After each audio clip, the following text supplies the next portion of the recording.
بسم اللہ الرحمن الرحیم۔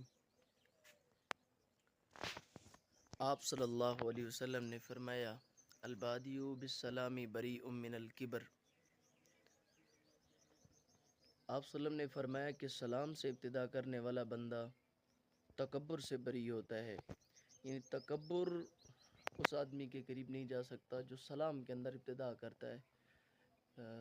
آگے یعنی سلام کی اتنی اہمیت ہے اور اتنی فضیلت ہے، اور سلام اتنی اچھی چیز ہے۔ سلام کے ساتھ ابتدا کرنے سے بہت سارے رشتے جو تھوڑی سی نفرت کی وجہ سے دوریاں ہوتی ہیں، اور ایک آدمی کے سلام کرنے کی وجہ سے وہ دوریاں ختم ہو جاتی ہیں۔ اور سلام آپ صلی اللہ علیہ وسلم نے فرمایا کہ اس بندے کو اجازت بھی نہ جو تمہاری محفل میں بغیر سلام کے داخل ہوتا ہے، یعنی اس آدمی کو حدیث کے غالباً الفاظ ہیں لا تأذنوا لمن بدأ بالسلام، جو بندہ سلام کے ساتھ ابتدا نہیں کرتا اس کو اپنی محفل کے ساتھ آنے کی اجازت بھی نہیں دے ہو، یعنی سلام کی اتنی فضیلت ہے۔ اور کیونکہ سلام ایک قسم کی یہ عاجزی بنتی ہے کہ بندہ اگر کوئی ناراض ہے، کوئی نالاہ ہے آدمی سے، آدمی جا کر اس سے سلام کی ابتدا کرتا ہے۔ یعنی دو آدمی لڑے ہوئے ہیں آپس میں، ایک کہتا ہے یار میں تو اس سے صلح نہیں کرنا چاہتا، لیکن دوسرا آدمی کہتا ہے یار میں صلح کرنا چاہتا ہوں، میں پہل کروں گا، کیونکہ ہمیں شریعت اجازت نہیں دیتی قطع تلقی کرنے کی، ہمیں شریعت نہیں اجازت دیتی کہ ہم ایک دوسرے کے لیے اپنے دلوں میں نفرت پالتے رہیں۔ جب وہ سلام کی ابتدا کرتا ہے من کو مار کے، اور اس لیے اب صلی اللہ علیہ وسلم نے فرمایا کہ البادی بالسلام بریء من الکبر، کے سلام سے ابتدا کرنے والا تکبر سے بری ہوتا ہے۔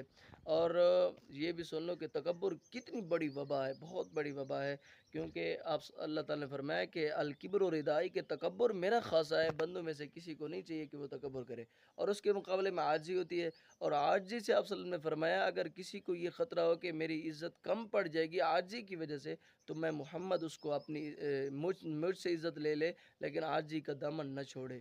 تو آج کا ہمارا یہ سبق ہے کہ جہاں بھی جائیں سلام سے ابتدا کریں۔ سلام کی بہت بڑی فضیلت، بہت بڑی فضیلت ہے، یہاں تک کہ حدیث میں اتنے تک بھی آیا کہ اگر دو آدمی سفر کے اندر ایک ساتھ جا رہے ہیں، درمیان میں ایک درخت آ گیا، اس درخت درمیان میں آیا، پھر وہ جب ملے اس درخت کے آنے کے بعد تو ان کو پھر ایک دوسرے کو سلام کرنا چاہیے۔ اور گھر کے اندر آدمی جائے تو پہلے سلام کرے، اس سے برکات آتی ہیں گھر کے اندر، اور اس سے محبت بڑھتی ہے، پیار بڑھتا ہے۔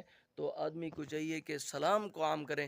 میں بھی کوشش کرتا ہوں سلام کو عام کروں، آپ بھی میں اس موضوع پر میرے ساتھ امداد کریں، آپ بھی کوشش کریں معاشرے میں سلام کو عام کریں، سلام کو عام کریں۔ دعا ہے کہ اللہ تعالی ہمیں کوشش کرنے کی اور اس حدیث پر عمل کرنے کی توفیق عطا فرمائے۔ والسلام۔